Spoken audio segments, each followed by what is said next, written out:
Well, as we've been hearing this morning on AM, Defence Minister Joel Fitzgibbon says that Australia has not been asked to send more troops to Afghanistan following that overnight NATO meeting in Poland. But Foreign Minister Stephen Smith says that at some point in this war there has to be, quote, political dialogue between the political players in Afghanistan. Australia's Foreign Minister Stephen Smith joins us now in our breakfast studio. Minister, welcome. Thank you, Fran. Let's take a look at the outcome of the NATO talks overnight. Australia's won some further military support in Afghanistan, some more helicopters and other support. What's your reaction? Well, we welcome that. The United States administration announced in the last couple of days an additional 17,000 troops to Afghanistan, together with other resources. Joel Fitzgibbon has been in conversation with Secretary of Defence Gates in Krakow. Some of those will be allocated to Oresgon province, including the air support that you've referred to.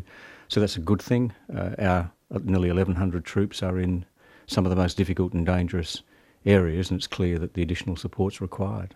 You've just returned from Pakistan, where you met the leaders of that country. The president of Pakistan recently suggested that the Taliban has control of so much of his country that Pakistan's forced into a war for its own survival. That in itself is an acknowledgement that Pakistan has been losing the war against the Taliban and Al-Qaeda. Is that because of lack of will or lack of capacity? Well, I think that the very good thing about President Zardari acknowledging that publicly, and he said the same thing to me in our bilateral meeting, was that the penny has dropped, that this is not just now an insurgent or a terrorist or an extremist threat which exists on the Pakistan-Afghanistan border, which is a problem to Afghanistan itself. This is an existentialist threat to Pakistan itself and needs to be confronted and addressed as such. So we've got two problems so far as the Pakistan situation is concerned. One is we've got a very difficult border terrain and topography where the insurgents from Afghanistan have been seeking refuge across that border, and that clearly needs to be stopped and addressed. But it's also now the case, clearly, that Pakistan itself has very difficult problems. That's one of the reasons Australia became one of the friends of a democratic Pakistan, to help give Pakistan both the economic support and the military support, the counter-terrorism support, and the development assistance or the civil construction support to combat that difficulty. In terms of the level of support we're giving, the terrorism support, is that of the same order that we contributed to Indonesia after the Bali bombings, which was quite significant? I think we helped establish a school of... We have in terms of development assistance, Indonesia is our largest single development assistance partner, and one of the main aspects of that development assistance program is a basic education program where we fund the building of currently about 2,000 schools in Indonesia. So that's our biggest individual partner country so far as development assistance is concerned. In Pakistan, when I was there, I announced a range of additional measures we'd be taking, including a substantial increase of our development assistance from about 30 million to in the order of about 60. And some of that goes to the difficult areas, the northwest frontier province and the so-called federally administered tribal areas, which are on the Afghanistan-Pakistan border, and that's where the difficulty comes in terms of border crossings between Afghanistan and Pakistan. You went to the border, you went to the Khyber Pass. What did you see?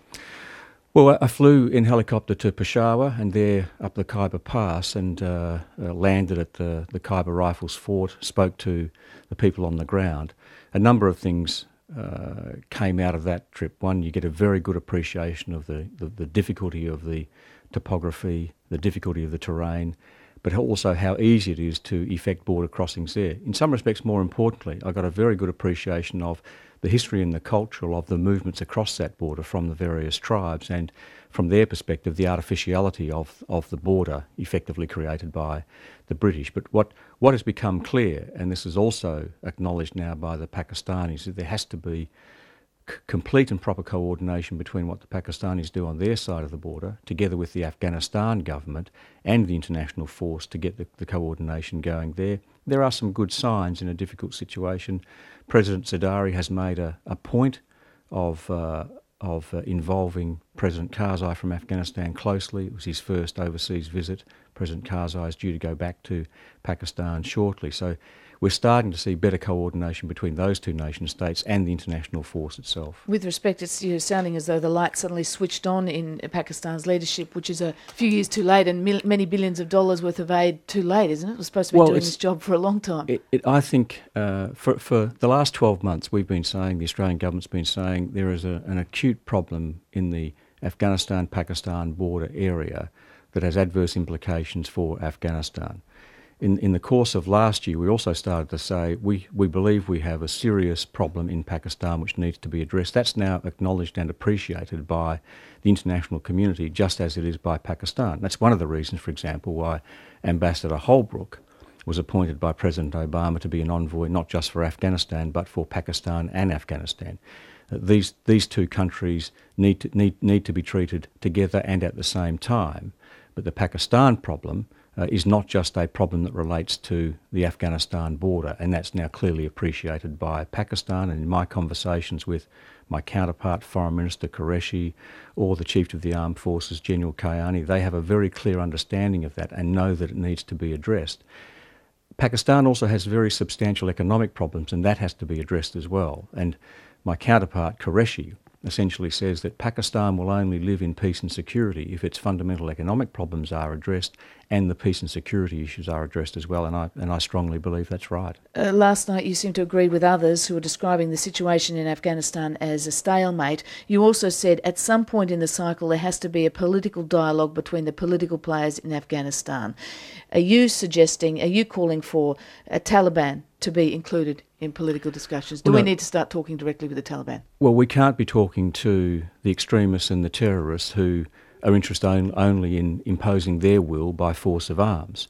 But it's quite clear that there are people who've been attracted to various terrorist groups because they see no other course of conduct or no other role.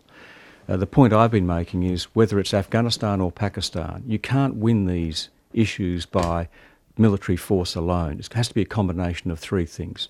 Enforcement actions against terrorists and extremists who only want to impose their will by force of arms.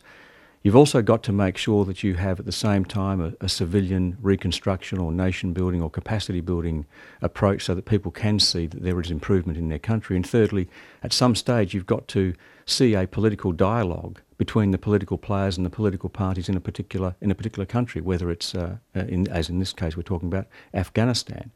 Which includes the Taliban. Our position has always been you can't have a conversation with people who only want to impose their will by force of arms. But we know that there are plenty of people who live in poverty, who have difficult circumstances, who are superficially attracted to that cause because they see no other way. A political dialogue helps them see another way, as civil reconstruction does. Minister, we're almost out of time. Can I just ask you briefly, as Foreign Minister, your view, if America does invite us to contribute more troops, they haven't yet, but if they do, can we afford diplomatically to say no in terms of the alliance? Well, we haven't been asked. If we are asked, we'll obviously give that very serious consideration, but it has to be in the context of the overarching strategic review which is being done, the so-called RIDEL review, which is taking into account Ambassador Holbrooke's work, General Petraeus's work. We have to see that overarching strategic review, and we have to see other people doing more. An additional contribution by Australia can't be used as an excuse by other countries not to put their shoulder to the wheel as well. We are already the largest non-NATO contributor, and we believe we're making a substantial contribution on the military side. We've also made it clear we are very happy to contemplate additional civil reconstruction or nation building or capacity building contribution. Foreign Minister, thank you very much for joining us. Thanks, Fran. Thanks very much. Stephen Smith is the Foreign Minister joining us in our breakfast studio, just back from a tour of Pakistan where he met that country's leadership. It's 10 to 8 on Breakfast.